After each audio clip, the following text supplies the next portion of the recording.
Very Bad Wizards is a podcast with a philosopher, my dad, and a psychologist, Dave Pizarro, having an informal discussion about issues in science and ethics. Please note that the discussion contains bad words that I'm not allowed to say, and knowing my dad, some very inappropriate jokes.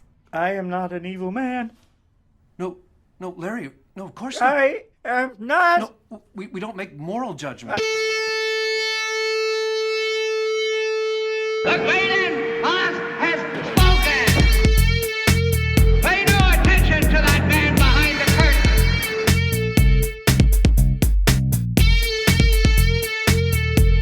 Who are you?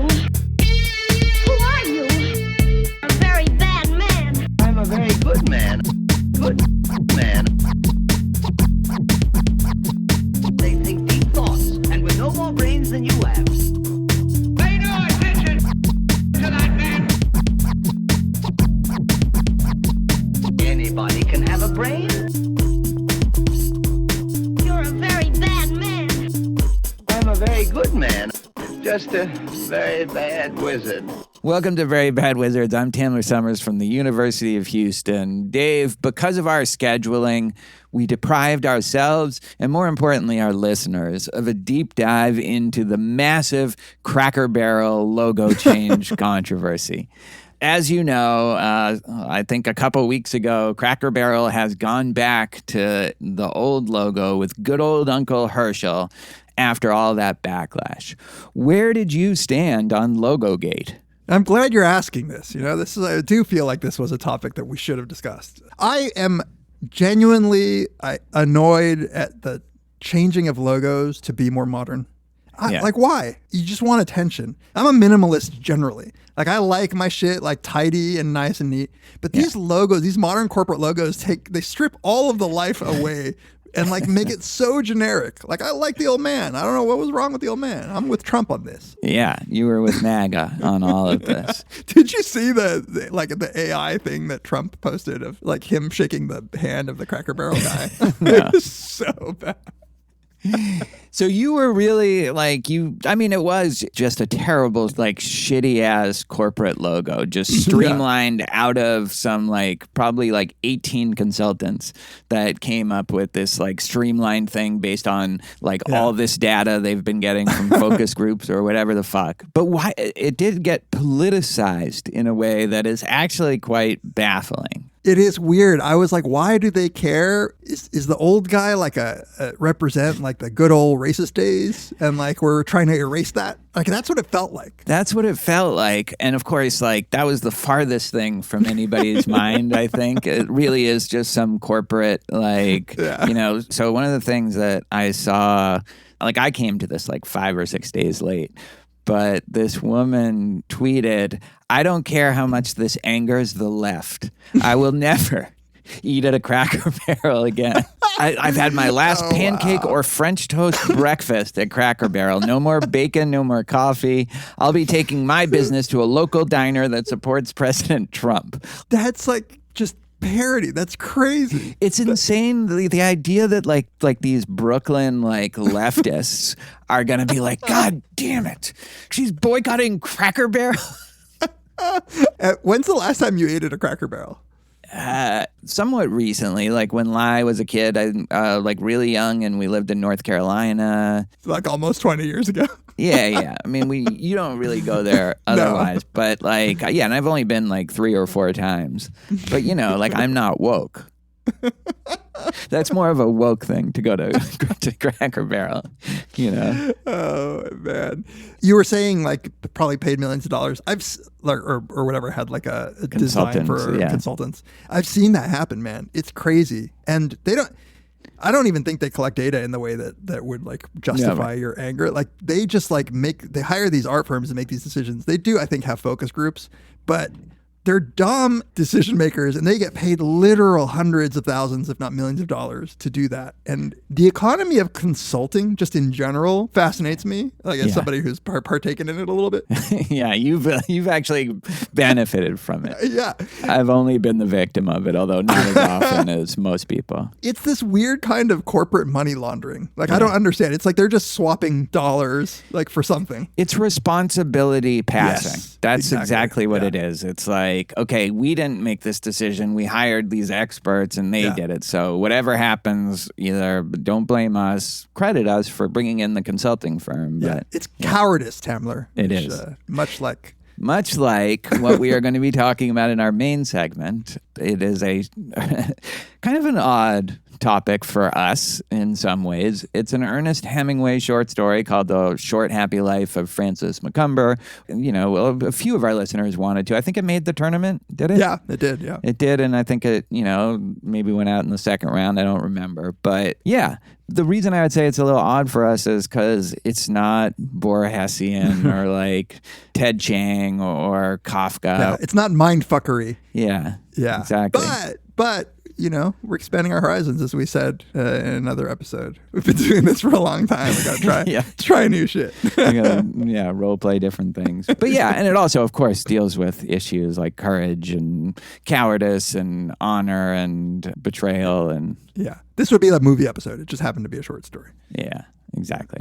Okay, so we're expanding our horizons when it comes to main segments in ways I think we both really appreciate. Opening segments, we're struggling, I would say a little bit. They weirdly require more creativity. We need an opening segment tournament. Exactly, like a madness for opening segments. And I do want to encourage listeners to hit us up with some opening segments ideas, because otherwise you're going to get what you're about to get. The last person I want to blame that's not us is Neuroskeptic. So I had to go to Blue Sky to even find him. And then I had to scroll down 2 months before he linked to this from Punsify, 200 plus neuroscience jokes to tickle your brain and boost your mood. And he says that these are AI jokes about neuroscience and that, maybe we could all relax about thinking that AI is going to be taking comedians' jobs and stuff like that. In some outside research, I looked at Punsify and what they say, and they say it's not AI, but why don't you be the judge? Of whether it's AI or not. And so I thought I would just pick some of my favorites of these jokes and see if you can also get them, because they have a similar structure. There is a question and then there's an answer. Okay, so my task is to guess the punchline. Your task is to guess the punchline. Let me just read the intro to this. Neuroscience can be a serious topic, but it doesn't have to be. Let's lighten things up with some hilarious neuroscience jokes, okay? So section 1, best neuroscience jokes. Neuroscience can be complex, but that doesn't mean we can't have a laugh. Enjoy these lighthearted jokes that will tickle your brain and your funny bone. Okay, first one, and you see if you can guess what this is. Why did the synapse get a promotion? Oh, God. I don't know. It had great connections. Oh, my God. It makes sense, though, right? Yeah, and you should have had it. You're just not clever enough, okay? All right. By the way, I'm currently lecturing on the brain in intro psych, so this should be. Oh, you I should be flying through these. You can use these. Okay. What did one brain say to the other brain? I don't know. You crack me up. Wait, what?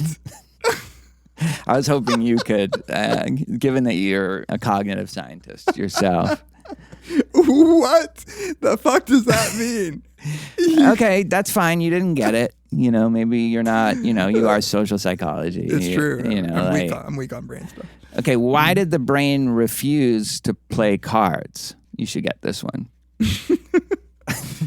I don't know. It was afraid of getting dealt, in quotes. It was afraid of getting dealt a bad hand. This is terrible. But do you even get, in what sense is that possibly about the brain? This is drivel. I also should say that all of these have exclamation points at the end. I'm not doing that. I don't feel like you're getting that from you. Okay, yeah. Okay, well, what's a brain's favorite type of music? What's a brain's favorite type of music? I don't know. Bluegrass. Anything with a good, quote, beat. You should have gotten that because you like compose beats yourself, so it's kind of embarrassing that you didn't get that. Maybe this is neuroscience, like level 20, like 5th degree black belt jokes that like they come back around to being funny, you know? Yeah, you're just too much of like a midwit to get it. Oh, I don't know why that one made me laugh so hard. Okay. Here's an interesting one. You know, the structure is the same, but I think it varies a little in terms of like the content. Why do brains love, which is a hyperlink for some reason? Why do brains love to play hide and seek? Oh, this might be my favorite in section 1. I give up. Because good luck hiding from a quote cognitive powerhouse. Good luck hiding from a cognitive, in quotes, powerhouse. Oh my God. This is ChatGPT 1.0. Like these are, oh man, I can't believe this is a website. And that they sincerely say that it's not AI is also hilarious. Okay, but that's section 1. Maybe you'll like section 2. I'm getting that the theme is that this is absurdist humor. Maybe it really is advanced. Yeah, it's like Nathan for you kind of humor, you know? Okay, but I actually think maybe like you're overreacting, and once we get to sections 2 and 3, it'll be better. I'm ready. Okay. So this is section 2. The first one was best neuroscience jokes. This is one-liner neuroscience jokes. Okay. And like all of them, it has a little introduction, and it says, neuroscience can tickle your funny bone too. Here are some quick quips that are sure to spark a smile. So these are one-liner neuroscience jokes. And you see, like, it's got to be separate section from the previous one. Right. Yeah. Okay. It's natural kind. Why did the neuron go to school? This is a one-liner. I was wondering how I was going to guess a one-liner. It's on one line on my computer screen. Why did the neuron go to school? Because it wanted to learn. Close, actually. To improve its synaptic, in quotes, skills. Oh my God. Exclamation point. Exclamation. You're not. They all have exclamation points. I know I'm not performing. I'm more of a Stephen Wright, like in terms of how I deliver. Yeah. With your one-liners. With my one-liners, exactly. Okay, actually, there is a difference. In this one, it has a Q before the question and an A before the answer. In case you were wondering which one was which. Yeah, and for whatever reason, they need to do it in the one-liner neuroscience jokes, but in the previous section, which is also a question and answer, it's just the question and the answer. Okay. What do you call a brain that sings? Harmonic brain. Close. A cerebral, in quotes, artist. Oh my God. All right. This is actually the closest to an actual joke, and you might be able to get it. Like, this is actually, of the ones, it makes sense that it's a joke. Why did the brain break up with its partner? It wanted to move hemispheres. That's actually, yeah, that works too, but no, they're one step ahead of you. There was no chemistry. Jesus Christ. But doesn't, like, that one makes sense in some ways? It's not just throwing quotes around a thing like that could be a punchline to so many jokes. Why did the test tube break up with its partner? Yeah. I'm not praising the joke. I'm just saying it's recognizable as a joke, as opposed to like it was afraid of getting dealt a bad hand. Where it's like I don't understand. Like, brain chemistry is that is a thing. It's true. That's true. That's amazing how how low bars can go when you're reading this. Well, I just think like some of them are just, it's not clear how it's a joke at all, right? You crack me up. What did one brain say to the other brain? Like, what is that? Like, I don't know what that means. Okay. How do neurons celebrate a victory? Fireworks. They threw a synaptic party. Oh my God, man. In quotes, obviously. There's always something in quotes. Which really reads well, when you're telling them. Like when, not you, I mean, like if you're supposed to tell a joke, it's really helpful to have a thing in quotes. Yeah. Okay, let me just go rattle through a couple other ones and then we'll move on. This is section 3 now. This is in contrast to the previous sections. It's called Neuroscience Q&A Jokes. So this is going to have, I think, a question and an answer so different structure. Neuroscience can be complex, but that doesn't mean we can't have a laugh. Enjoy these lighthearted Q&A jokes that will tickle your brain and your funny bone. Okay, this is something both of us, like, you really should get this. I should have too.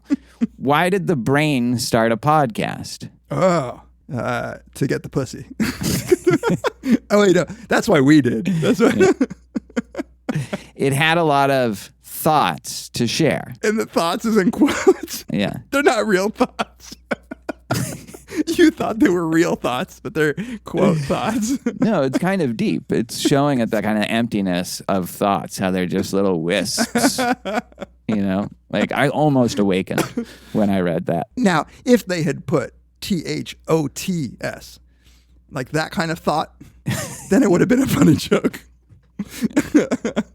That to me is like the neuroscience jokes. I don't get it. You know what a thought is? The THOT? No. That hoe over there. Oh, yeah. Sorry, I know I'm younger than you. Okay, I didn't realize I was that much younger than you.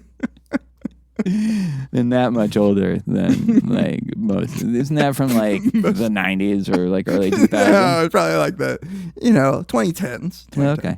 All right. Well, then, given that you're so plugged in to contemporary humor and culture, here's the last question I'll ask you. What did one neuron say to another at lunch?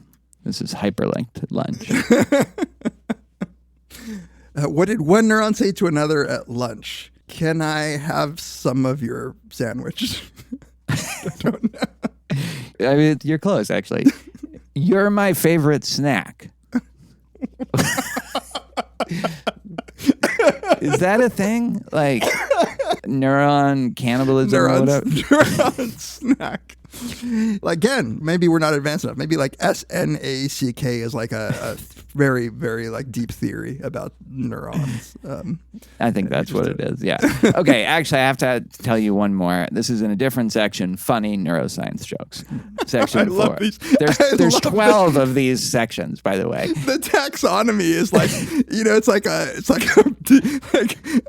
mentally disabled Aristotle. Like every single joke is a question and then an answer that has one word in quotes. Does the intro to that section say it's going to tickle our brains and our funny bones? Neuroscience can be complex, but that doesn't mean we can't have a laugh. Yeah, enjoy these lighthearted jokes. Okay, what did the brain say when it won an award? I'd like to thank the Academy. Very close. I'm thrilled, in quotes, to be recognized. That's so like, only like Leanne Young and like Rebecca Sachs could get that one. I think like we're just not. We haven't published enough. Yeah, we have. For some reason, this is like dark to me. This is like totally a dark thing that's happening. Like, yeah, you know that theory that most of what's on the internet now has been generated by AI. Yeah. And like 70% of Twitter like replies and stuff like that. Yeah, like a random like Sports Illustrated or Yahoo like article or something. Yeah. I made the mistake the other day of clicking on, like if you ever click on a news like article at some like shitty news website, there's a ton of things at the bottom, like links to stories that are just totally there to bait you to click. And then it's like an ad on every page. You have to like keep clicking to hear. Like I saw a novel, basically. It was like a fictional story that made no sense. And you just had to keep clicking. It was like a murder mystery. And it would the structure of it was such that it would keep hinting that there was like going to be something interesting or a reveal. And then you'd have to click the next page. So you see another ad. And it went on. Like I just sat there and clicked like 20, 30 pages. And it was just saying the same thing. And I was like, oh man, this is just how it is now. Like there's no hope. There's no hope. Except that, like, so I'm of two minds about this. Like, I think it's also proof that people are being a little paranoid or hysterical when they think that this is going to take all of our jobs. Nobody wants to do that stuff. It's stuff that can be done, but nobody wants to read that. Nobody's interested in what it's saying. It can't tell a good joke. It can't tell a good story. Of course it can rope people in, but that's not a sustainable like business model to do that. And like, it just doesn't seem close to being able to get the things that I think people actually appreciate when something becomes super popular or trendy or whatever. But here's the thing. You know, like what they say about plastic surgery is you never see the good one. Like you never see the good ones, right? Yeah. You see the bad ones. And I think that very plausibly, much of our regular news stories, like AP kind of articles, are majority AI generated now. But what makes you think that, that like certain people have had plastic surgery, even if you wouldn't notice it at the time. Yeah. So you know that can be done. I just don't feel like we know that AI can do that well enough that like that analogy holds. It can do some things pretty well. Obviously, I can't, you're right. There's no good way to know. But from what I've seen of like outlets that get caught with some really glaring error, like maybe we're only catching, 10% of the slop that's been generated because the other has been fine. Because if it's just a factual story, like that they have to just be like, okay, like 23 people fell ill on this cruise ship or whatever. Oh, yeah, I'm sure it can do that. Yeah. But that's not a threat to most people's job. That's just because that job is just busy just AP journalists. Well, no, because the journalists actually have to report it if they're good journalists. They don't just have to, like, pump something out. Yeah, I guess. The people who its job is taking were like the blogger level journalists, like the ones who would take the original source material and then repost on those shit blogs. So maybe it's just replacing shit with shit. I mean, that's what I kind of suspect, but I don't know for sure. I mean, you could absolutely be right. I just haven't seen evidence that that's the case. Yeah. Well, one thing is for sure, it's not going to write Hemingway short stories. No. Okay, before we go, I have a palate cleanser joke for us, like a real. Yoel told me this when he was in grad school. What do vegetarian zombies eat? Pussy. No, it's grains. You get it? I do. That rhymes with brain. Yeah. That could be in this. That would could be in section the 9. best joke. That would be like the pinnacle, like that, if AI could generate that. Would it be better than this? How do you make a brain laugh? Just tell it a good puncussion in quotes. My God. So yours would be like second best. Puncussion. Like a concussion is a bad thing. And puncussion is in quotes because that's it. That's the thing. This is what you're worried about taking, like Dave Chappelle's job. So I was lecturing on the brain a few years ago, and it's happened like 3 times that something weird happens when I'm talking about the brain in my students. It's a big class, right? Hundreds of people there. One time a guy passed out. One time a guy had seizures. And another time it was unclear what happened to the guy. But I think he might have been having a different guy. But yeah, these are different years. All when I'm lecturing on the brain. And I think it's when I'm showing brains and like there's like a kind of nasty video of like brains that are like fresh that I show. And I warned them now, but I don't know what that does. But this one time, this guy had a full seizure, like full-on seizure. I had to stop class. And I'm in a big concert hall that seats 1,200. Maybe there's 500, 600 kids there. I hear yelling, and I see kids on the balcony, like, waving at me, and they're telling me that this kid is having a seizure. So I stop the class. I pull out my phone, and I called EMS. And then I announced to the class, I said, anybody have, like, first responder training? A couple of kids raise their hand. They run up there. They're like taking care of him. And, like in the end, he was fine. Like he was able to walk out. The paramedics came, took him out. But this is like 10 minutes of us just dead silence in the class while they're taking care of this kid. Like there was like weird tension, obviously. The students were all being good. But like when he leaves, I'm like, shit, I got to get back to teaching. Yeah. And like these kids have like all been silent for 10 minutes and I'm thinking, do I have magic powers that I'm lecturing on? Like I had literally been talking about seizures that class and this kid has a seizure. So this is the worst thing, Tamler, I've ever said in a class. I go to the class, I say, thank you for whatever. I go, but I feel really bad. I go, I was just talking about seizures and this kid in our class had a seizure. I go like, was it me? And I said, I can't wait till I lecture on orgasms. I literally said that. Oh my God. And when I was done, like as the words came out of my mouth, I was like, fuck. And like the students laughed. And it was like good. I mean, it's funny. Like, it is funny. It's a little psycho. Or at the very least, like Aspergery, but like definitely psycho. I did hear from a grad student that one undergrad he heard complaining that I was disrespectful. One undergrad, and that. I mean, that's what we heard. It's like the plastic surgery. It's like we don't know how many actually. No formal complaints were made. Wow. Yeah. I can't wait till you're like, after I get killed in a bike accident, like the next podcast with like new Very Bad Wizards host, Yoel and and we'll talk about laugh about your helmets. Yeah. Guess he should have worn a helmet. Anyway, love you. Yoel, what are we talking about today? BBW 2.0. Bigger beats, bigger hosts. We have the deal. One episode, one fundraising episode, and we shut the doors. All right. We'll be right back to talk about the short, happy life of Francis Macomber.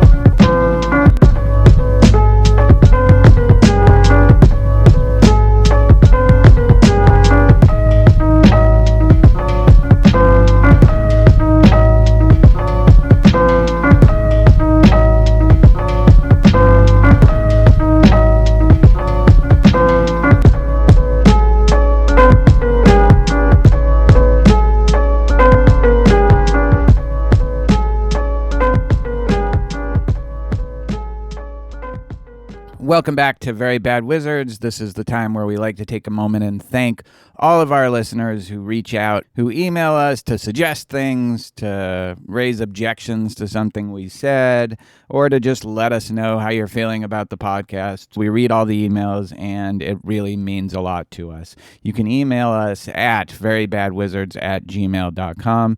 Tweet at us at Peas, at Tamler, at Very Bad Wizards. You can follow us on Instagram. You can like us on Facebook. You can join the subreddit. I hear there's a Discord, a Very Bad Wizards Discord out there. And what would really help us out if you like the podcast is to give us a 5-star review on Spotify or on Apple Podcasts, wherever you get your podcasts. That helps other listeners find us and helps the podcast to grow a bit.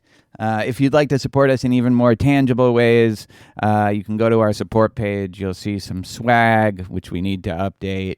You can give us a one-time or recurring donation on PayPal, but the way our bread is buttered, the way we keep the lights on right now, almost exclusively, now that we don't do ads anymore and we are still staying away from them, is to become a Patreon supporter, one of our beloved Patreon supporters. We have a bunch of different tiers. Dave just put out his 9th volume of Beats, I believe, volume 9.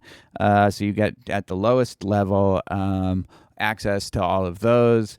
At the next level, the $5 and up per month, you can get access to all of our bonus episodes, all of our bonus content. Noir Summer, we just put out Chinatown. That was fun. The Ambulators, a bunch of David Lynch stuff, just a ton of stuff. That's at that level. At the $10 and up episode, you also get access to our 5-part Brothers Karamazov miniseries. You get access to all of Dave's intro psych lectures, a couple lectures that I did on Plato's Symposium. And you get to vote in our semi-annual, whichever one means twice a year, VBW Madness tournament, where we get a bunch of topic suggestions and have you vote round by round to see who the winner will be. We just had the winner play out. And in fact, I think the last 3 episodes have been topics from the most recent tournament. So that really works out well for us.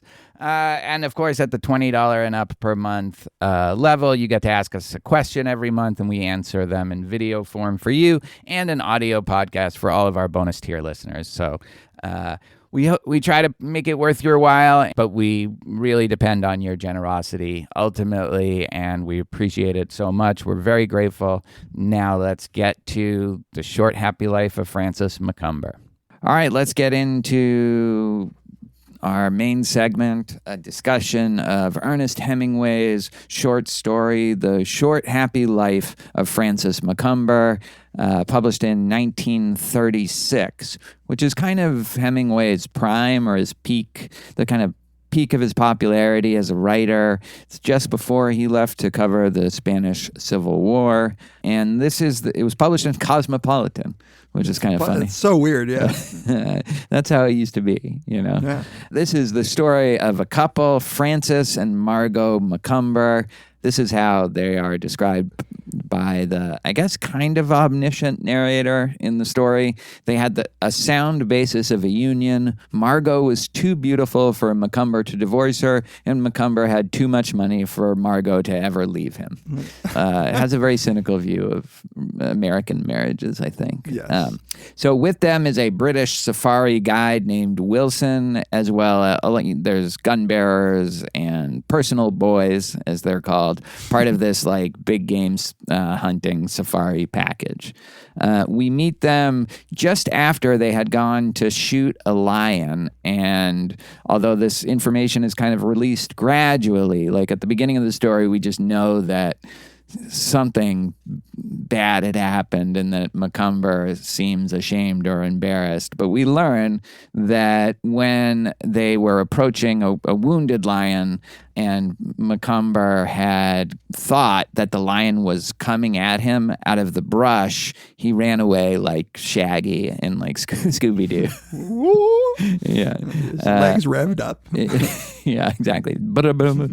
And Francis is deeply ashamed that night. Wilson is kind of embarrassed for him, the British guide, and Margot, his wife, treats him with icy contempt and sleeps with Wilson that night. The next day, they're chasing buffalo, and Francis goes and, after shooting one of them, has some kind of epiphany or something, we'll talk about what, that makes him fearless and brave and secure and happy. This is the brief period of his happy life. Margot, though, is not happy about Francis's change, and as they go to finish off a third buffalo, there's a terrible accident, in quotes. I feel like in a more appropriate use of quotes. There's an accident, and maybe, like, we'll talk about that. Margot shoots Francis in the head, killing him, or she shot at buffalo and accidentally shot Francis in the head, but it will be reported as an accident. And that's the story. What did you think of it? I loved it. And, I had never read it before. And the ending legit was entertaining for me. Like, I was like, oh my God, that was good. I haven't read a lot of Hemingway before. I think I've read The Old Man and the Sea. I don't know that I've read any of his short stories, but as with Shakespeare, finding out he's a pretty good writer. Yeah. He knows what he's doing. Yeah.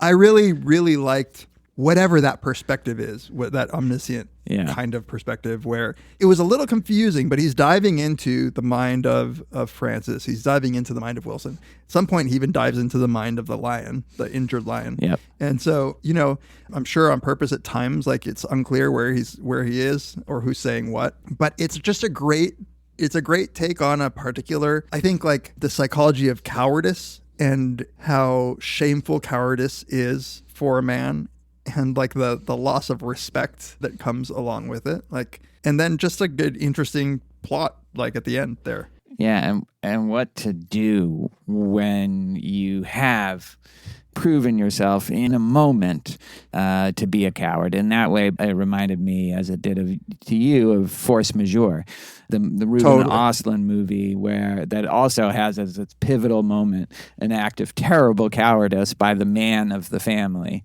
In plain sight. Like, what's great about the setup here is that he's telling Margot, his wife, to wait in the car, but he says, like, don't worry, you'll have even a better view from the car. Yeah. And so she gets like this perfect view of him running like toward the river in fear. Like a little bitch. Yes, right. You know, it's funny because like it is an omniscient narrator, and like you said, it even gets in the mind of the lion. It doesn't get ever in the mind of Margot. Interestingly, right? Yeah. That's the one character. Yeah. And I would say if there is one that it sticks with for the majority of the story, it's Wilson. You know, like we're kind of getting this from his perspective throughout, even if it'll occasionally dip into Macomber's perspective. And I also like the dynamic of the English codes versus the American codes, like how to deal with something like this. You know, I think Wilson has his own idea about how one should address having been exposed as a coward in this very public way. Mm-hmm. And Macomber has a different way of trying to handle that. And at first, Wilson finds that kind of contemptible, but I think there's something about it that he finds sympathetic. And that whole dynamic is kind of interesting as well. Yeah, really interesting that early on in the story, you know, before we really know what's happened, Francis is thanking him for saving him. Yeah. And just openly admitting that he's a coward. Yeah. And, you know, Wilson is being judgy here because it's like, dude, it's one thing to be a coward, but like, isn't it even worse to just like say out loud that you're a coward? You know, it's bad form. It's like, it's not done. You know, that's the kind of British attitude is you keep that shit in. And then, you know, there's this really cool moment where Macomber says like, nobody has to hear about this, right? And Wilson takes like a lot of offense and he gets really cold about that. Almost like it was disrespectful to even suggest that this kind of thing to get out. But then the way Macomber handles it afterwards is just like, oh, sorry, I really didn't know that. He's very kind of open and vulnerable about it. And then Wilson kind of gets back on his side a little bit. Yeah. He really is sort of a child here. And like there's so much interesting in the dynamics going on here. Like you said, there's this British American cultural difference. It really seems as if, you know, this is a big stereotype of Americans, like all of the things that we were just saying. Like there's a naivete. There's also like the nouveau riche kind of vibe that Americans must have to Europeans, you know, with his like new safari clothes showing up like a eager beaver, like tell me, you know, whereas Wilson has developed, presumably this is in Kenya, he's developed good relationships. He speaks Swahili, you know, he's like weathered. He is just the opposite of naive. Got that red face. With the red face and his Stetson hat. And the empire has hundreds of years here, you know, and the American is coming over for his adventure. And like he just, the way it's described, like that the local papers write about them as a couple, like going on this safari adventure, you know. Yeah. It's like Americans are treating it like Disneyland. Yes, right. So they're clearly like a high society couple. There's always rumors of probably betrayal. And it does seem like Margot is beautiful enough that she can get away with cheating on Macomber, and Macomber will put up with it, knowing all the time that she'll never leave him, and she'll hopefully not push it so far that he kind of has to leave her. And that's been this tension, this uneasy balance that they've had in their marriage that just kind of comes to a head in this story. And it's not a very attractive portrait of American women, I would say.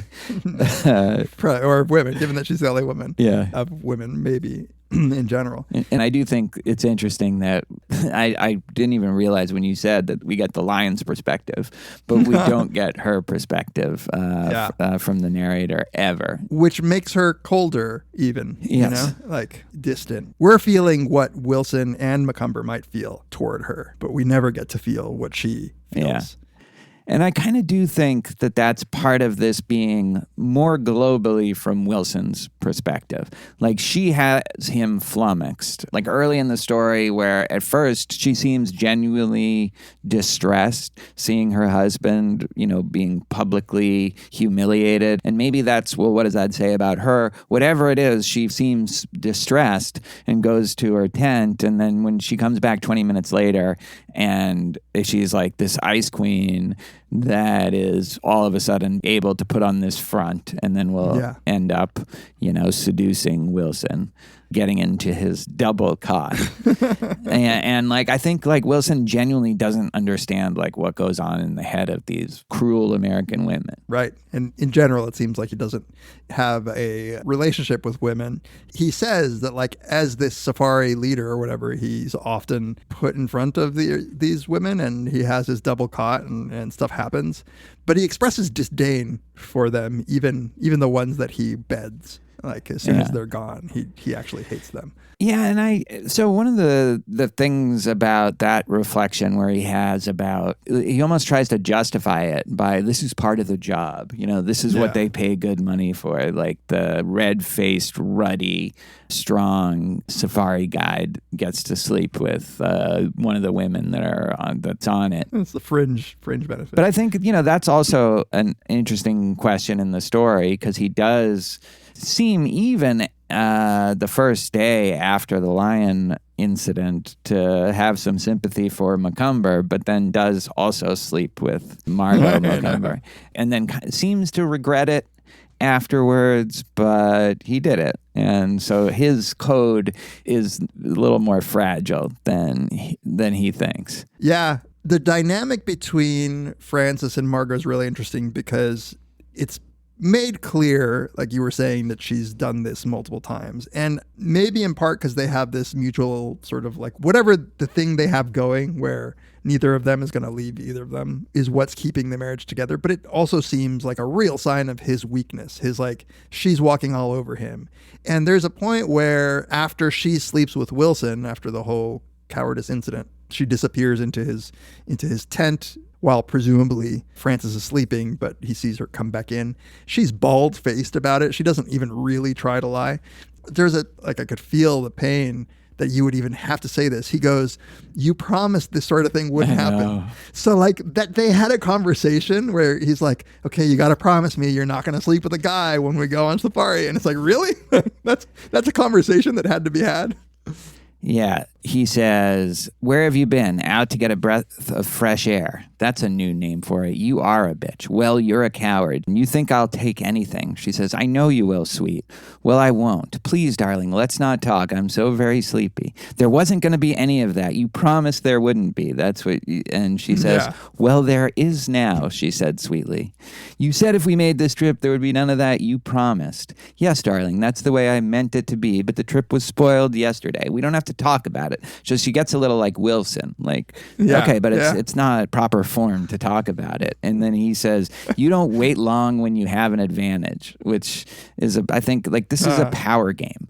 And she is as cold as ice in this. And then she just kind of falls asleep, even as he wants to have like a confrontation about it. It is brutal.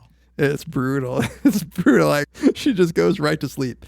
Yeah, I love the please let's not talk, because she's clearly gotten a big injection of Britishhood. Yeah, but that talking is like the way that Wilson is just like, he doesn't understand how this guy has to keep talking about everything. It's like, and I get it. Like, I totally get it. This also goes to the stereotype of what it means to be manly. Like, you don't talk about, like, look, it happened. Like, the most the British guy is going to do is make like some weird allusion to it over their gin. Like, once. And then never again. And then, as you said, he takes umbrage at the thought that like he would even say anything. He's like, you're not even supposed to ask me not to say anything. That's how bad it is. So it's obvious that Frances doesn't know any of the rules about anything. Yeah. And this goes to the theme of this being what's explicitly stated, a coming of age story, where he's just a child. In many ways, he's acting like a child. Yeah. In a way that Americans, I think, are children. Like, we can be children. We talk too much. But then there's something endearing about the openness of an American that I think also Wilson finds sort of fascinated by it. Yeah, he's fascinated by it, and he kind of like he keeps switching allegiances and sides. Yeah, and I think that's an interesting dynamic throughout. So I think Wilson, that part of America, he has a kind of ambivalence about, but that's I think associated with the male version, like what he thinks of American women, and maybe what Hemingway thinks of at least this kind of high society American woman. It's a totally different thing. There's no openness. It's calculating. It's like a Machiavellian power game that it seems like for the most part she's playing. I mean, I want to talk about her because I feel like you could present a reading of this where she is less of a villain than I think she is on the surface of this. But maybe before we get to that, I wanted to ask you this because I remember we talked about this when we talked about force majeure with the OL. Like, do you feel with Macomber like there, but for the grace of God, go I, like that could be me? Or do you feel like there's something that kind of distinguishes you from that kind of American character? The part where he runs scared, or the part where he's dealing with his wife? I would say the whole incident, maybe not the aftermath as much. But like the act of cowardice, maybe? Yeah, separating Margot, in the same way when we talked about force majeure, like, could we, all of a sudden there's an avalanche? I remember Yoel even saying, I could do that maybe. I mean, I don't know, like grab my phone and just run away and my gloves and run away. I don't remember. What did I say? I don't remember, but it was a topic of conversation at least. Yeah. Like, do you feel that way about Macomber, I guess is the question. I was thinking about this a lot. So, I mean, the boring answer is I don't think I would put myself in that situation out of like fear that I would be afraid. I certainly don't think that that's like a forte of mine. I can be cool under all kinds of pressure, but mortal danger, I think I'm like bad. I think I'm not good. Like I might go, like I might yell like a girl if a lion was coming at me. And so I think that as I was reading it, I was like feeling a bit for Macomber where it's like, okay, that he couldn't control that. At least like force majeure, it's like his children. Like he should have some reflexes to save his children. This one, it's like, fuck this, I'm out. Like the lion's about to attack me. And so I felt for him because I don't know that I wouldn't run, and I would be very embarrassed, and I would feel like shit if like my wife saw me too. Like I would. So the answer is I hope I wouldn't, but like I think I'm capable of it.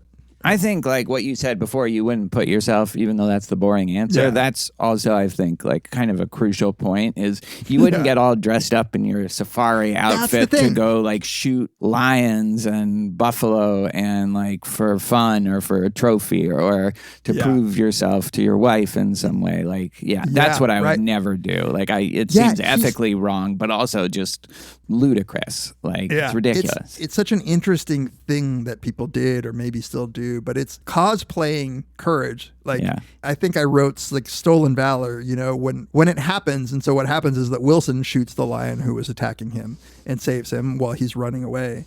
And it's like treated as his kill. Yeah. And I think Wilson is like... They hoist him up on people's shoulders and like, I would have taken the gun to myself right there. Oh my God. And that you wouldn't stop that from happening. It seems crazy. Yeah. But Wilson is like, hey, I'm providing a service. Like I literally am ushering in cosplayers to do safari. And, he's very willing to be like, listen, like you could chill. You could lay back. I'll kill a lion. You get to take the head home or whatever.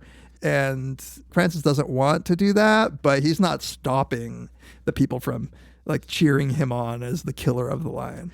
Yeah, although I don't think, I think he just probably was in shock and humiliated by the whole thing, and then all of a sudden gets swept up. There was no glory that he felt at that moment. I think he was just deeply ashamed. And he sees the gun bearers who were there, like they're not celebrating with him. They won't be a part of it. Yeah, that's interesting because they also had their own kind of silent code that they're not allowed to express. So you get this kind of colonialism aspect of it too. Yeah. which is another thing that I think is really interesting because we also never, I mean, there's no major character who's one of the locals, but we also never get into the mind of any of the locals. Yeah. Although we can, like, it's at least the way it's presented, you feel like you understand what they think. Yeah, they feel totally. As much contempt as Margot does for Macomber most of the time. And in fact, they risk getting punished or whipped, which is fucked up if they express too much disapproval. Right. Can I ask you about Margot's reaction at the beginning? So immediately when they're coming back, like, and the whole incident happened, she's like starting to cry. She's really upset. Yeah. When you read the story, you realize that she probably already didn't have very much respect for him. So what's going on that this set her off? Like, is it an act or is it like genuinely, like, did she really? Because you could read this as the story of a woman gets the ick, you know? Yeah. But like, did she really not have it already? You know, it seems like she's been... So, yeah, she looks at them like she was going to cry. And she says, I wish it hadn't happened. Oh, I wish it hadn't happened, she said, and started for her tent. She made no noise of crying, but they could see that her shoulders were shaking under the rose-colored, sun-proofed shirt she wore. So I thought she seemed genuinely distressed there. But then she comes back 20 minutes later and... I'm over it. Yeah. And so... Is it an act? Like, I didn't read it as an act, but you could see it as an act, part of her seduction of Wilson or something like that. Right. So that's what I was thinking, is that the reason that she was upset is especially because it was the act of cowardice was done in front of Wilson. Yeah. Like, I'm not sure that she would have cared nearly as much had it been alone. Like, yeah. She was trying to impress Wilson, and now here her husband goes and like does something so cowardly in front of like what she thinks of probably as this manliest man, like this brave, courageous man. With the stubby mustache and the very red face. Yeah. So maybe that's just it. It's like more about face than it is about her feelings about her husband. But why is it her, like, face? Like, that's the tricky thing about it. It's because she already, like you said, doesn't respect her husband. Maybe it's like there was a level of kind of beta-ness that she was willing to put up with. Right. So this was like one step too far. But that's not really part of her character. Like, I think she's somewhat inscrutable, including obviously the end, where we don't know if she shoots him on purpose or not. But like this period right here, and also kind of at the beginning of the buffalo hunt, how she's acting, it's often kind of hard to figure out what is causing her to react in the way she reacts, unless she's being like that pure ice queen, you know, just total kind of cunt. She is often like, we don't know what is driving her. And that, I think, is, you know, opens the door for maybe a more sympathetic way of understanding her. But I haven't figured it out what that would be. Yeah. I mean, that's what I was alluding to in our notes, that she seems unreasonable. I think what I was picking up on is that sort of move from like, I'm really upset to like, no, now I'm fine. And then like, no, now I'm like back to being upset. Yeah. But I read her a bit more charitably. I think she genuinely has feelings of respect for Francis and also like treats him like shit at times. But I think that there's something there that like, it's vacillating. I think it's genuine vacillation from like, I expected more of you to like, I don't care, like, fuck it. Because I think when she says, I don't care that happened, she's probably like already moving on to trying to sleep with Wilson. Yeah. And I agree with you that it wasn't an act, but it's still kind of hard to figure out. Like, yeah, maybe it is not face for her. I think maybe she is genuinely embarrassed for him. And then, of course, it affects her, the fact that she's married to him. But it's just, wow. I think, and you know, maybe, you know, this is a difference in perspective from Hemingway's and ours. But that he did that, it's like he was completely emasculated, completely proven to be a coward, which is one of the worst things that you can be proven to be in a kind of ethical code. And in that context especially, like that, I think in that context, it probably brought out that code even more. Yes. Where it's just like, you know, we feel different things in different situations. And this is a situation that would exactly make her more sensitive to that cowardice. Whereas maybe in the U.S., like, she wouldn't care. You know, maybe she watches him chase after ping pong balls awkwardly all the time, and it doesn't bother her there. It's one thing to just run when you think a lion might be coming at you, but to get all dressed up in your new safari clothes, which are just come from the shop. And, he clearly has some experience hunting, but hunting things that aren't a threat to him. For him to just buck and run like that at the first hint of danger, that might be as bad a thing as you can do in terms of being attractive to right. a certain kind of woman, and that's what makes Wilson very ambivalent about him. Is he doesn't even understand how do you bounce back from something like this? Right. I love this quote. At some point when Francis keeps talking about it, at some point he says I can't even talk about it anymore. And Wilson says to himself, I should think it would be even more unpleasant to do it. So the talking about the cowardly act is what's making you uncomfortable. I would think that actually doing the cowardly act would be the thing that makes you most uncomfortable. Yeah. And this part of Macomber, I feel like I like to think, well, I know that I wouldn't have gotten all dressed up in safari outfits. I know I wouldn't be going out trying to prove my courage, shooting at big animals. So, I wouldn't put myself in that situation like you say. I don't think I would ever put up with a wife like Margot. That's not what I think a relationship that I want to be in would feature. But the part afterwards of you've done something that you're ashamed of and a little embarrassed about, and just you can't shut the fuck up about it, and you're still trying to you can't endure just silence, pretending that it didn't happen. I feel like I would do that. I feel like we're brothers, me and Macomber. That's how I would be. Keep talking about it to deal with it. One of the first things that he does that Wilson can't stand is that he makes a joke about it. Yeah, and he's obviously trying to diffuse the clear tension, and he's like, "Oh man, really?" But it really does bother him too, and I love this. When he goes to bed, Wilson, I like Wilson in that whatever he's thinking, which is sometimes really, really negative things about Francis, he's not saying it. He's actually trying to make him feel better about it. He's like, don't worry, it just happens. There's nothing you can do about it. It's just a thing that happened and it's done. And Francis at night, he just can't stop thinking about it. And he says, it was neither all over nor was it beginning. It was there exactly as it happened, with some parts of it indelibly emphasized, and he was miserably ashamed at it. But more than shame, he felt cold, hollow fear in him. The fear was still there like a cold, slimy hollow in all the emptiness where once his confidence had been, and it made him feel sick. It was still there with him now.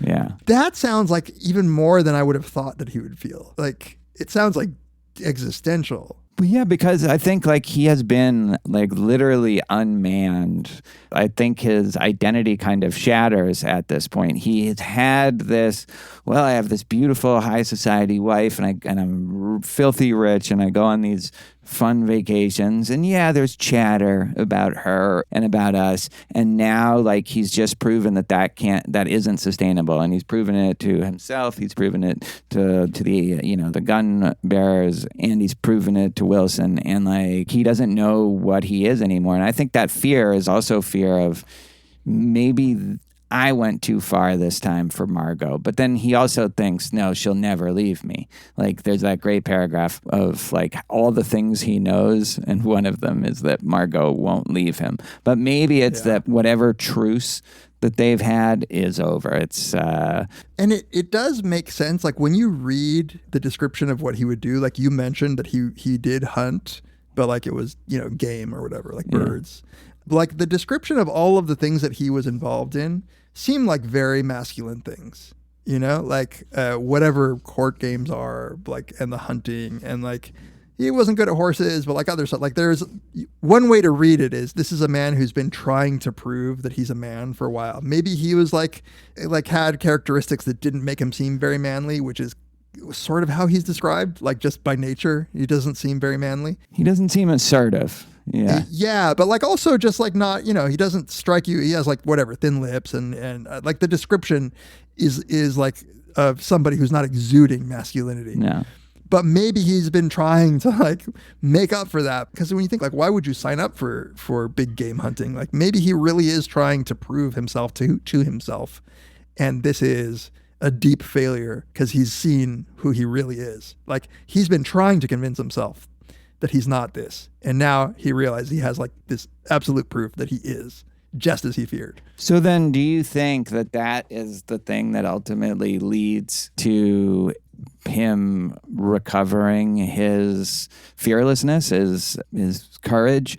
Because that's not so clear either. Yeah. Is it that he had to have his identity and his self-conception shatter before it could be rebuilt in some way? Like he was reborn? Yeah, that's a really good question. And that like would fit with like the metaphors of transformation, where you have to be broken.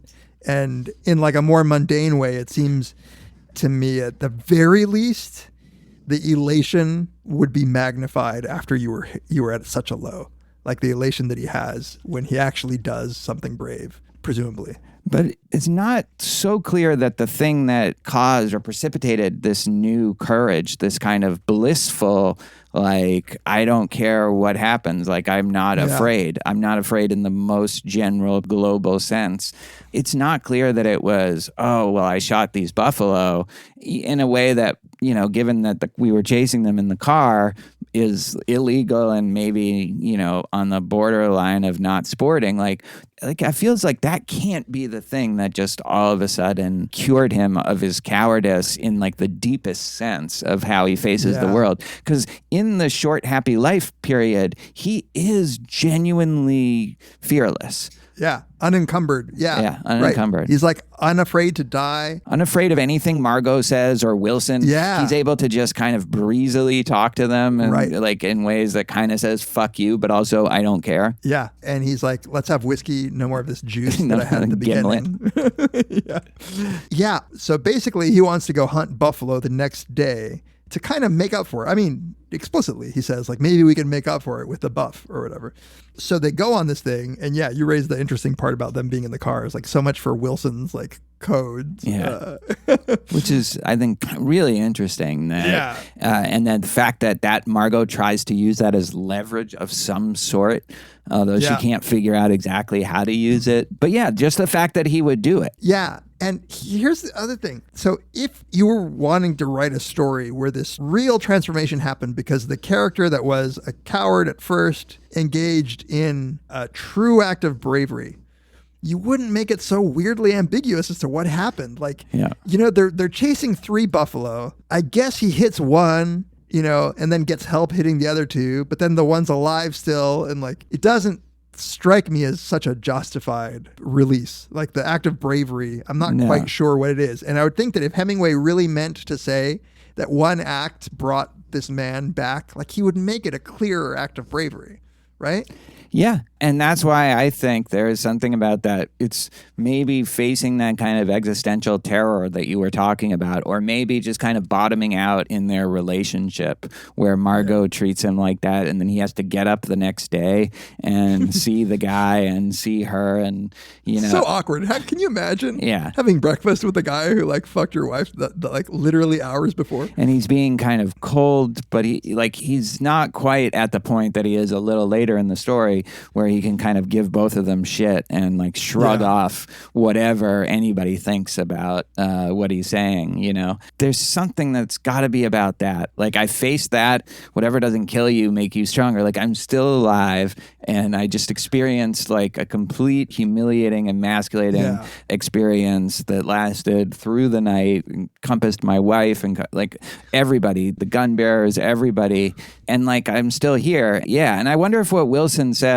gives insight into it. Do you remember? So after the buffalo, you'd expected the fear to come back, and it didn't. Like he says, I don't think I'll ever be afraid of anything again. It's something happened to me after we saw the first buff and it was like a dam birth thing. It was pure excitement. And Wilson sees it. And Wilson says, cleans out your liver. Damn funny things happen to people.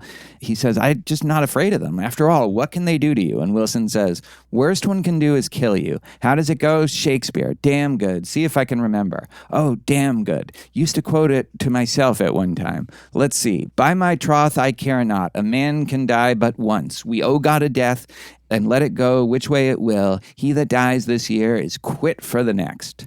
Damned fine, eh? And then I love this, that Wilson was embarrassed having brought out this thing that he lived by, a British person, like actually like feeling moved and quoting Shakespeare or whatever. But he says he had seen men come of age before and it always moved him.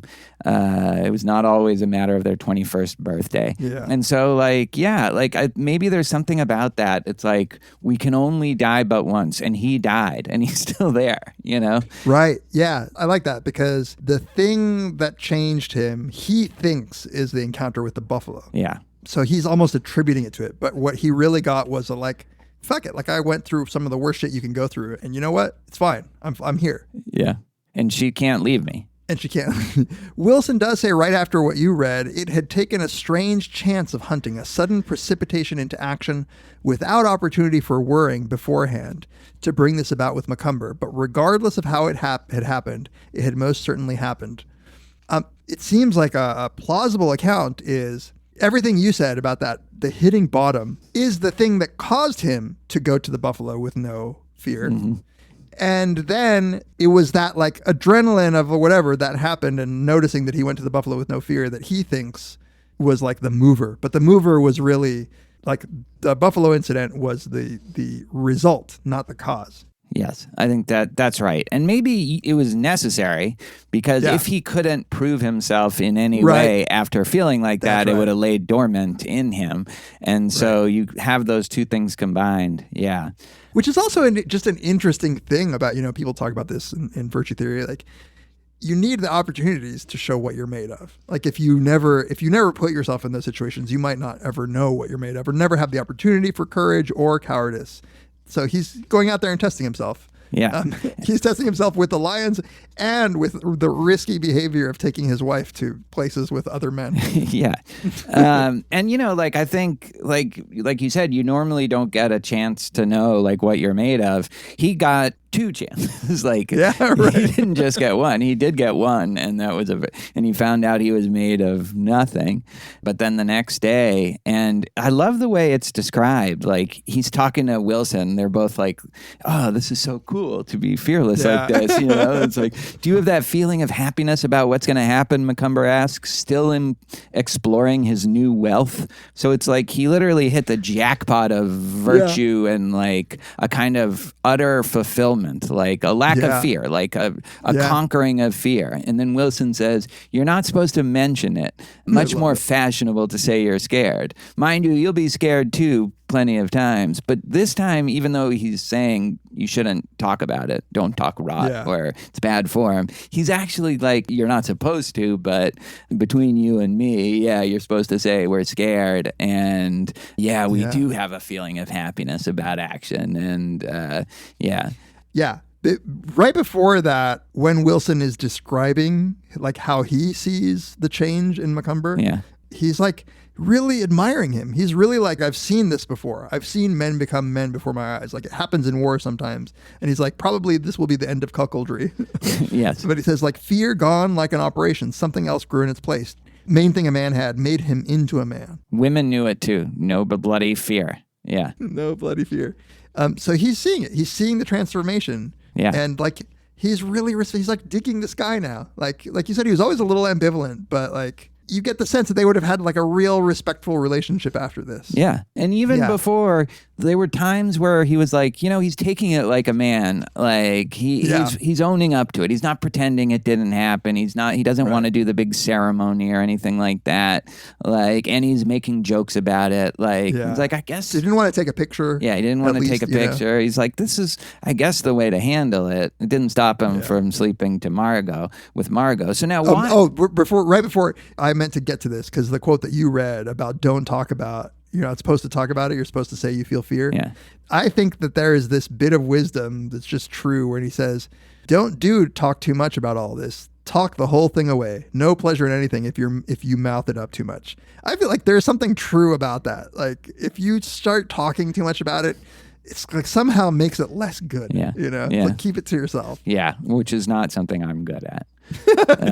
Yeah, and Margot right now is feeling very threatened. Which is also weird how negative she turns like immediately when she sees him at all happy or confident. Like I think, and you hit on it when we were talking earlier about the control. Well, she was driving the car, she was controlling everything, and now all of a sudden she's worried that this whole dynamic has completely shifted, and she gets sick about it, and she sees it right away. Like you said, like it's right away. Instantaneous.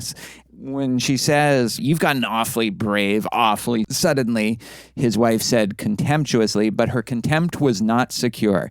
She was afraid of something. So it's like the fear has shifted. And like fear is the thing that fucks you in their relationship, maybe in life.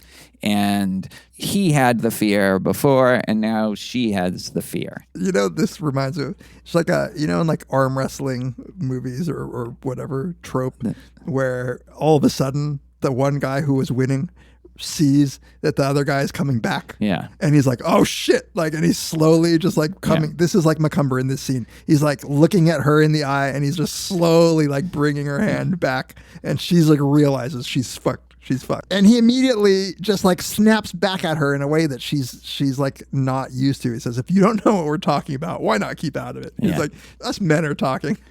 Yeah. And before, it's not like he doesn't have any good lines, and he's not always like, you promised you wouldn't cheat on me. Like stop with the bitchery. Yeah. Why not let up on the bitchery a little bit? Let up on the bitchery, and that was a line, even though I haven't read this in 25 or 30 years, that I remember. And, there's a few lines. Yeah. So then it's interesting that it then towards the end, it's like he gets to replay the same scene. The buffalo is wounded but not killed. But this time he goes in there without any fear at all, and all of a sudden the buffalo charges. He shoots and hits. She grabs this rifle that's in the Jeep. It says she shoots at the buffalo, which is kind of interesting given how, I don't know, split people are on whether this was on purpose. And then he dies, which is why it's the short, happy life of Francis Macomber. It was literally like 25 minutes or something like that. There's something too about like the description that got me. So the buffalo's charging at him. He's hitting the buffalo, but he's hitting him in the wrong place. Like he's hitting the skull, and the skull is too protected. Wilson is like a little to the left and is going for the side where like he can actually kill the buffalo. And then she pulls out the gun, like you said. And as he's looking, he says he could see the little wicked eyes and the head started to lower. And he felt a sudden, white-hot, blinding flash explode inside his head. And that was all he ever felt. It's like, oh, God. So there's obviously a lot of scholarly controversy about whether she did this on purpose, whether it was really an accident. But one thing that is maybe a little puzzling about that controversy is the way it's described. So let me just read this. Macomber had stood solid and shot for the nose, shooting a touch high each time and hitting the heavy horns, splintering and chipping them like hitting a slate roof. And Mrs. Macomber, in the car, had shot at the buffalo with the 6.5 Mannlicher, as it seemed about to gore Macomber, and had hit her husband about 2 inches up and a little to one side of the base of his skull. Now, that's interesting. So he also shot like a little high. Right. Touching a little high each time. Yeah, 2 inches up. So if you wanted to be somewhat literal about this, it kind of says that she shot at the buffalo, and not only shot at the buffalo, but shot at the buffalo as it was about to gore Macomber.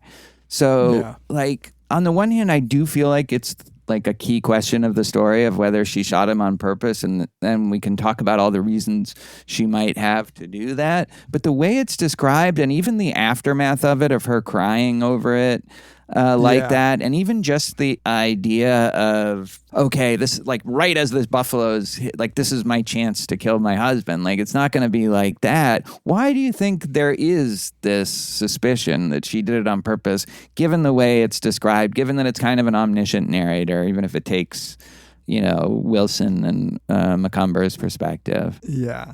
I don't know. I'm of the opinion that the more charitable reading is the better one. And yeah, maybe it's because of the way it's written. I think, like, if you read this as ambiguous at all, and maybe there's no good way to say it if you mean it to be ambiguous without saying something. Like, I guess he could have said he shot in the direction. I don't know how you would say it. But, like, I think the coldness with which she slept with Wilson so intentionally to clearly, like, hurt her husband, I think it's bleeding into people are just, like, imputing, like, something to her about, like, the intentionality with which she could do something bad. But I, like you, her reaction, like, it just doesn't read to me as if, and I think Wilson is actually being mean to her by even suggesting that she killed him on purpose. Like, at best, like, I would say, yeah, maybe there's some part of her in the back of her mind that was resentful of her husband and didn't bother to think twice about whether shooting in the direction of the buffalo might be risky. Yeah. But for all the fucked upness about them, like, I don't think that she's a murderer like that. Yeah. You say you take the reading that she didn't do it on purpose. I don't know if I take that reading.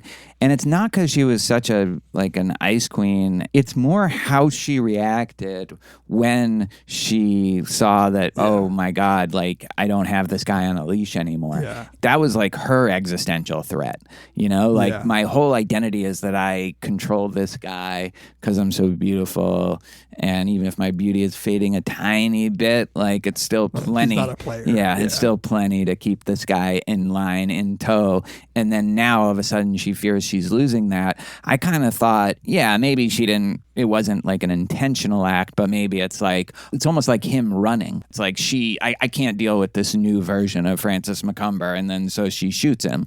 But at the same time, like, I agree with you that the aftermath and how she reacts afterwards, how she reacts when Wilson is suggesting, like, why didn't you just poison him? That's how we do it in Britain. He would have left you too.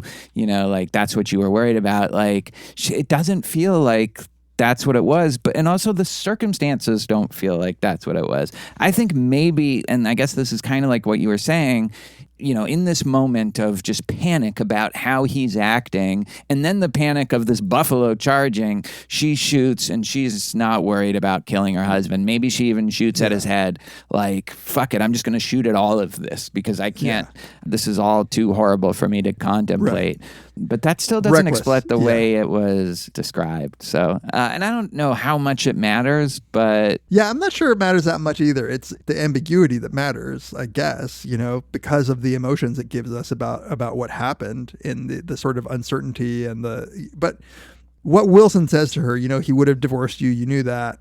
I don't think that's what's going through her mind at the moment. To connect to what you were saying, which is like, it was like the lion moment for her. It does seem like if the reading is what Wilson is attributing to her, it is cowardice on her part. Like, she can't handle the fear of, like, that kind of life, like you were saying. And I think that's punctuated by specifically when he says that quote that you read, why didn't you poison him? That's what they do in England. I found that interesting because poison traditionally has been viewed as a cowardly way to kill people. In a womanly. And not only a womanly way, because, like, women weren't able to kill in the right way. So when women did kill, it was like from poison, and there was like an art to finding the right poison. But that was the womanly way of doing it. And so that's like, it's like he's saying, like, he found a way to conquer his fear, and you clearly couldn't in this moment. Yeah, I mean, the reason I don't think it matters is because, and maybe this is to the detriment of the story, but it's really not about her.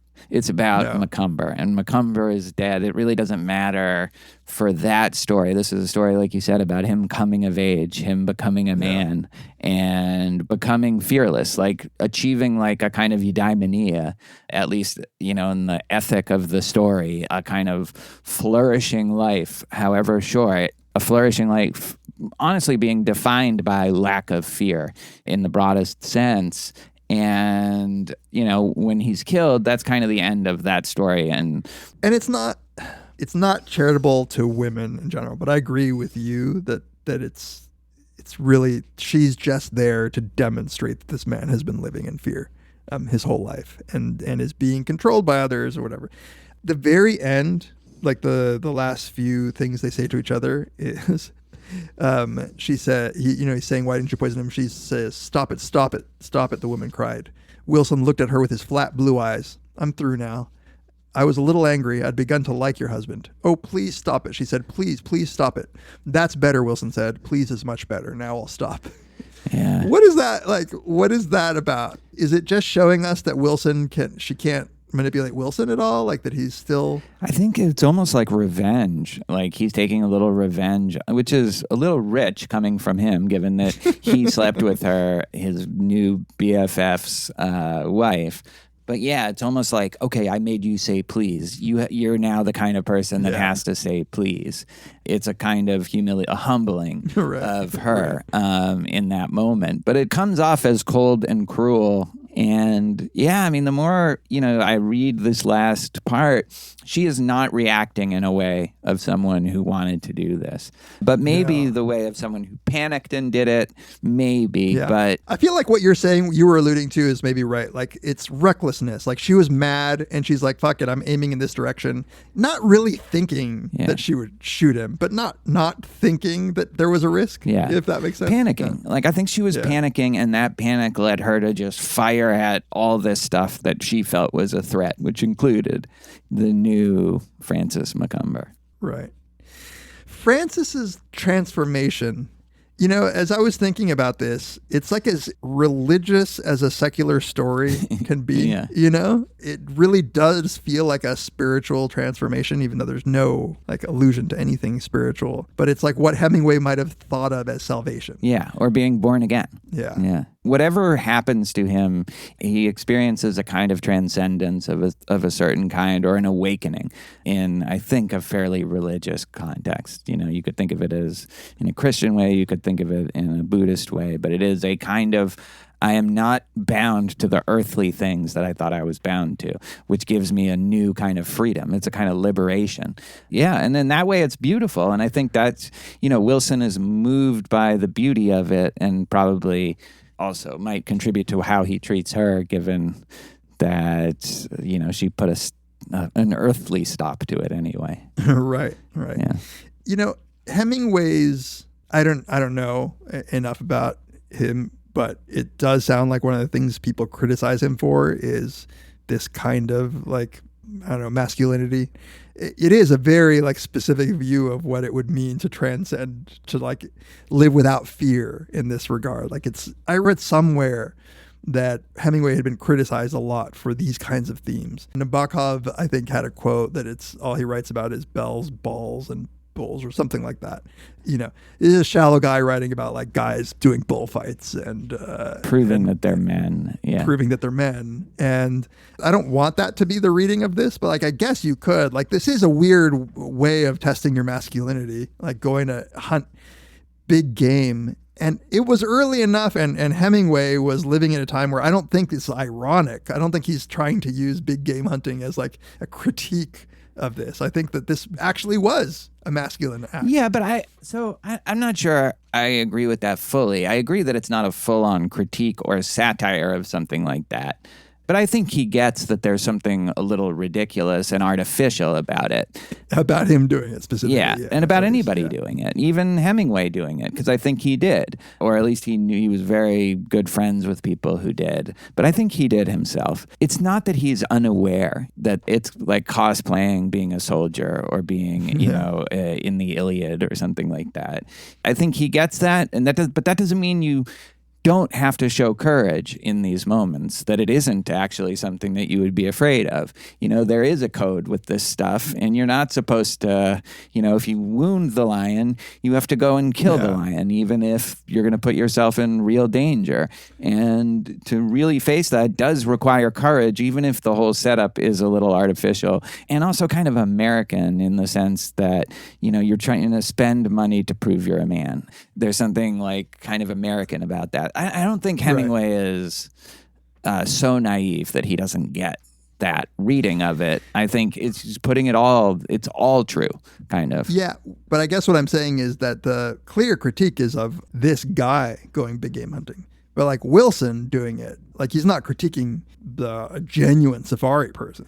He's critiquing the guy who's cosplaying. Like I think he looks up to Wilson And, there's a bit of critique, but I don't think what he's saying is that, like, it's a cowardly thing to be doing any of this big game hunting. Yeah, I don't know if I agree that, like, he's looking up to Wilson. I mean, Wilson is a kind of paragon of this person who has achieved this certain conception of masculinity, this kind of fearlessness in this somewhat constrained kind of environment.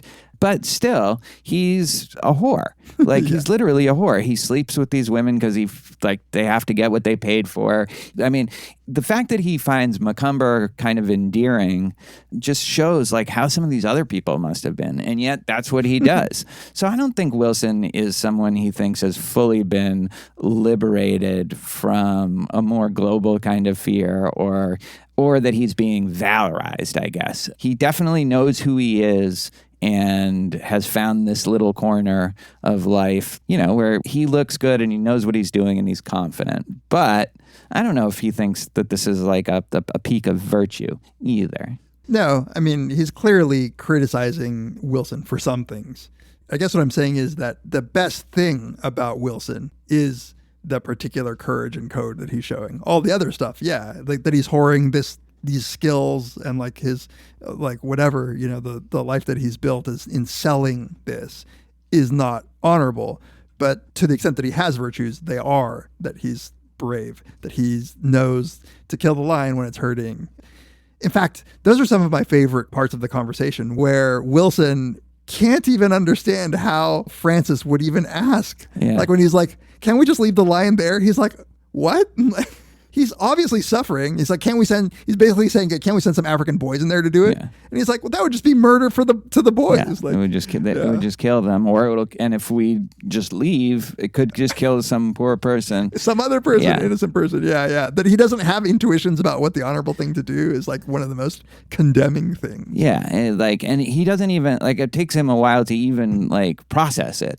And, he gets mad at himself for not fully pegging Macomber as to what he was. That said, though, Dave, the thing about chasing the buffalo in the car, that's not done. And that seems like a violation of this code that he supposedly is the platonic form of That's hypocrisy. Yeah. It doesn't even bother him that he did it. He's not feeling guilty. He's like, I guess you could report me. It is illegal.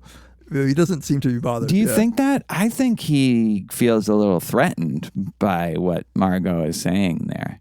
I actually read it as one of these instances where Margot was trying to have something over him, but he was like, yeah, you could report me. It is illegal. And that was frustrating that she couldn't actually control him. Yeah. So she says, and she just kind of drops it in, I didn't know you were allowed to shoot them from cars, though. And he says, no one shot from cars. I mean, chase them from cars. He says, wouldn't ordinarily. Seemed sporting enough to me, though, while we were doing it. And that's oh, okay. Is that the bar? It seemed sporting enough at the time. Taking more chance driving that way across the plain full of holes and one thing and another than hunting on foot. Buffalo could have charged us each time we shot if he liked, gave him every chance. Wouldn't mention it to anyone, though. It's illegal if that's what you mean. So right there, and he says, I'd lose my license, I'd be out of business, and he takes a drink in the middle of that. I feel like he's a little worried by that. Oh, I read it as him being nonchalant, but I can see why you read it. I don't think there's enough there for us to know. That's the British in him. It could be that when he says really nonchalantly, wouldn't mention it to anyone, though it's illegal if that's what you mean. It could be that he's actually feeling nonchalant, or it could be that in a British way, this is him describing that he's really worried about it. Yeah. And the fact that he takes a drink after he says, I'd lose my license, other unpleasantness, takes a drink. You can see how that's nonchalant, too. Totally. Yeah. And then I love Macomber right after this. He says, well, said Macomber, and he smiled for the first time all day. Now she has something on you. And he's just he's feeling himself right there. And it's just so good that he got to experience that, because there is something kind of likable about Macomber, flaws and all, Yeah. It is sad that this is this guy just fucked your wife, and this is the delight you're taking in those shoes. Oh, now she has something on you too. I mean, I think that's part of the fearlessness. It's that's kind of humiliating, but fuck it, Yeah, no, totally. So, okay, last thing I was thinking that I wanted to say, do you think that he would have had a long, happy life? Like one way to read this is like he got this bliss. Yeah. But like nobody's bliss lasts. Yeah. But like it was like a gift that he got. Yeah, like a little grace. Yeah, like a little parting gift in life. I do, but I don't know how strongly I feel about it. I haven't thought about it since it's a great question, and I've never considered it till now. I feel like there was something really, I don't know, thick about that transformation. Yeah. Like it was substantive. It was a Lori Paul transformative experience. Yeah, I don't get the sense that it was ephemeral and that he would have just gone back to being a cuckold loser afterwards. Like he it felt like he figured something out about life there. Something along the lines of that Shakespeare quote, like you can only die but once, give them a good death. That freed him. He sure did. Yeah. And then, I don't know if it's a great death to be, no. But it's a fine death. That's probably how I'll go. Jen shooting me. It's on safari. I agree. I like to think that it was a deep transformation. And I like that Wilson said, but just remember, you'll still feel scared. Like it's not a magic cure for fear. It's just the deep fear that you're feeling about life, about everything. That might go away, but you're still going to feel scared when the buffalo's charging you. Yeah. But it's a different thing. It's like a local thing. It doesn't go, that deep. It doesn't go to your soul. It's just more of a kind of physiological reaction now. Yeah, exactly. Yeah. All right. Great story. I really do think it. We didn't get to talk about the structure of it, but the way it kind of starts after the big event and you only get little hints about what happened at first. So good. I love that. You pointed this out. Like, so it's worth talking about because it emotionally is it's such a good way of doing it. Yeah. You're just right in the action already. You're kind of tantalized. Like what actually happened? You see the dynamic right away, but you don't know exactly what. And then you get a detailed description of it that night, and then you have a kind of a replay of it the next day. And the perspective stuff, like I would love to study that. And I really do think you could do a real defense of Margot if you were so inclined to. Right. That structure, by the way, though, that you described, like there's sometimes like works of art where you enjoy it better the second time because like the first time, like it was hard to understand what was going on or whatever. There's a way in which like that's true here, and I enjoyed it the second time because knowing what happened, I could understand everything. But that first time was just as good, which is rare because that first time, like you said, it throws you into the action, and he's really good at giving you that dynamic, that vibe. Like I don't know how as a writer you do this well, but like he does it well. You just immediately catch the vibe that something is the power dynamics of the relationship, the way that Wilson is kind of standing outside of it and trying to figure it out and judging it, the way the gun bearers are kind of judgy in their own way that's kind of inscrutable. It's funny. I didn't remember. It's been, like I said, 25, 30 years since I read this. I didn't remember she shot him. Like I remembered he showed bravery at the end. And I think I thought that it was the buffalo that killed him. And so I was going back to it. I was like, oh yeah. And that just ramps it up another notch, that's cool. Yeah. That's super cool. By the way, does Wilson kill the buffalo?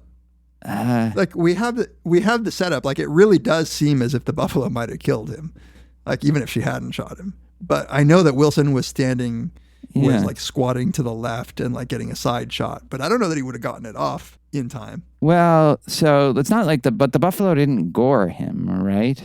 No, but it was coming right at him, wasn't it? Yeah, it said she shot him right as he was about to gore Macomber. So maybe, she just blew him out of the way, and so the buffalo... So maybe he was going to die either way.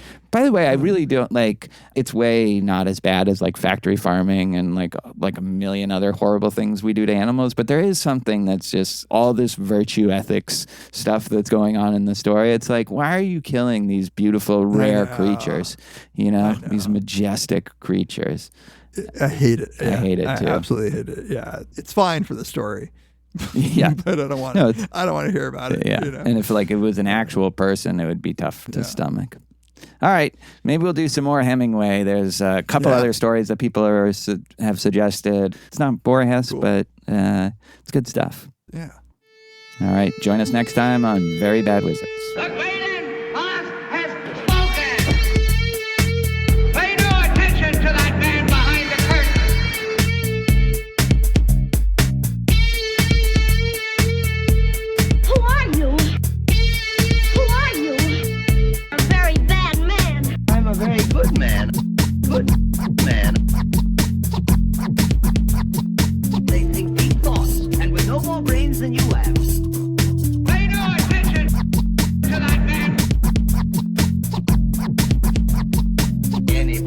have a brain? You're a very bad man. I'm a very good man. Just a very bad wizard.